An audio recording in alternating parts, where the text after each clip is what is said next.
All right, Shalom.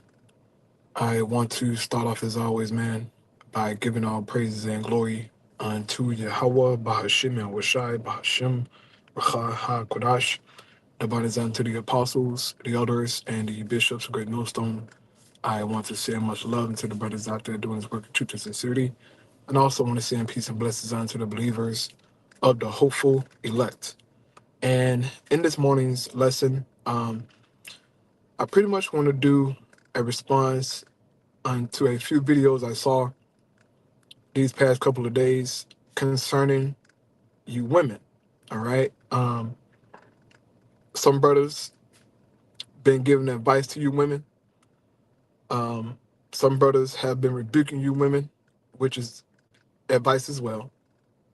Some brother been, trying to encourage you women to do the right things according to the scriptures. All right. And watching all these videos, seeing these things, especially watching the elder brother Amawan Gabar out of New York. He did a powerful video, man. And I would just say this, bro. For you women out there who are in the faith and say that you believe, it will be best to take heed, okay? And the reason being is because your life depends on it. If you think that the Lord is going to bend to your will, bend to your emotions, he's not, okay? The Heavenly Father deals with order. The scriptures give us the order. It's the man and then the woman, okay? Not co-equal order. There's a hierarchy, and the man is the head, all right? He's the decision maker. He's the breadwinner, right? He makes the last decision, so to speak, right? His word goes. Some of you have a problem with that, all right?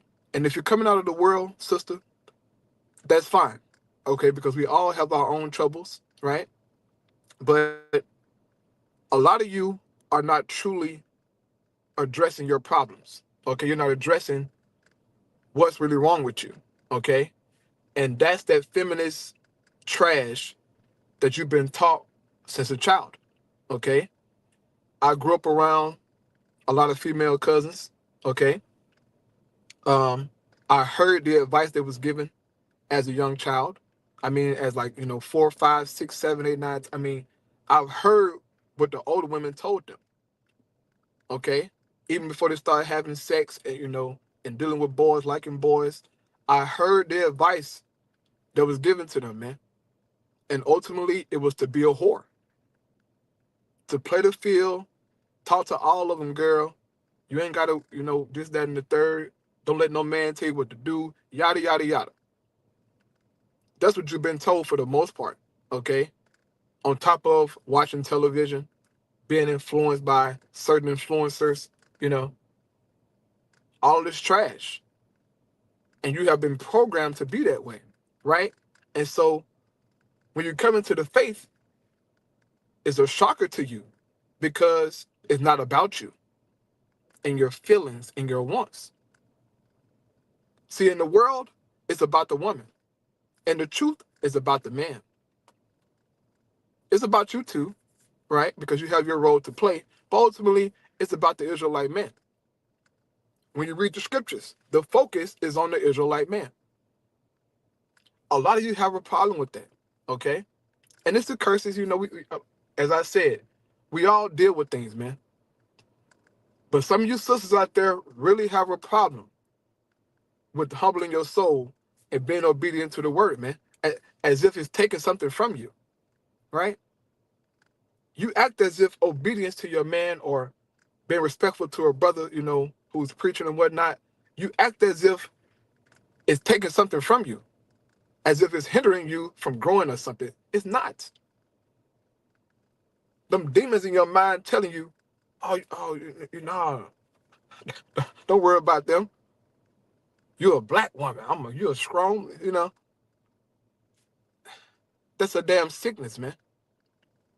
And the spirit has been heavy on you women lately, Okay, as I said, I watch tons of videos, all right, from the apostles and the elders and the brothers going in on women, giving advice, trying to encourage you, right?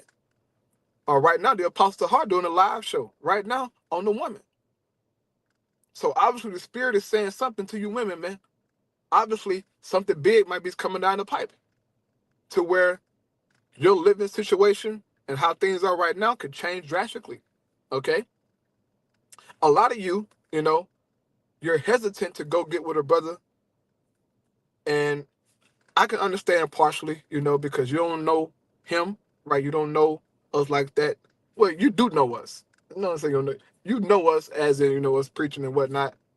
So you got some understanding of us a little bit, but I can understand you being hesitant. But if I were you, I'll step out on faith. If you don't have a man, right? I'm talking to sisters who don't have a man. You should probably want to get with a brother if possible, Lord willing, right? If he accept you, that's on that brother and his decision making, but it would be wise so that you can get that guidance that you need. All of you need guidance, okay? Every single one of you women in the faith, you need a man to guide you, to teach you, to show you how to be. I know that sounds misogynistic, right, to you, but you need a man to guide you, okay? Sarah called Abraham her Lord. How many of you women willing to do that, right? You read Peter, 1 Peter chapter 3. Abraham was Sarah's Lord. In other words, she was obedient to him, right? She was a servant to him. She knew her role. And the scriptures call you the daughter of Sarah if you behave as Sarah did. But a lot of you got a problem with that, man. And like I'm telling you, your attitude, you've been rebellious, that's going to get a lot of you sisters taken out, man. Just because you don't know how to humble your soul. Just because some of you can't be quiet, right? Yesterday, the other brother, Manasseh Zakba from South Carolina, did a video talking about the Hebrew Israelite woman needs to shut up. And I agree 1,000, 1,000,000,000%. All of y'all got to just be quiet, man. You're getting on TikTok and you're making videos, twisting the scriptures, trying to find a loophole in the Bible to where you can open your mouth and so-called preach and prophesy, right? Calling yourself a prophetess, man. That's a demon on you, okay? You're not a prophetess, as in you going out to the highways and byways preaching the gospel. No. That's not your lot. If the Lord Yahweh wanted women to be a part of the ministry as in teaching the word, he would have chosen a woman amongst the 12. Even amongst the other 70 that he had with him. They were all men. The 144,000 are all men. Okay? Ain't no woman in that. They ain't your role, they ain't your lots. Now, the Bible don't hinder you from teaching, as in you can't teach other women. It tells the older women in Titus chapter 2 to teach the younger women, so you can teach other women. But as far as you trying to tell a man what to do and use some authority over a man, since you going all the way off, man, you got to humble your soul. A lot of you, as I said before, y'all just coming into the faith and you're not really addressing what's going on with you in your personal life, your personal own issues. You got to address that shit, man. Just like we got to address our own personal issues, right? Y'all got to do the same thing, man. Just because you're a woman and, let's say that you get with a brother, don't mean that you're going to be saved. Paul says, if you continue in the faith with sobriety, okay, meekness, then you're going to be saved, right? He says, saved in childbearing, if, there's a big if you continue in the faith. So it's more than just getting with a brother, it's you actually believing and playing your role, man. And a lot of you have a problem with playing your role. But I get it, you know. I understand the witchcraft that Esau put on y'all. Okay? He put heavy witchcraft on you. But Yahweh can heal you from that if you humble your soul. You gotta humble your soul, man. Okay? Don't be foolish thinking that you're somebody great or special. Okay, you're not special. The Lord will unalive you. Okay? Take heed to the advice that's been given to you, man, and play your role. Or not, you know. If you think that you got it and that you're of the elect, you know, and you're gonna run your mouth and do what you want to do, okay.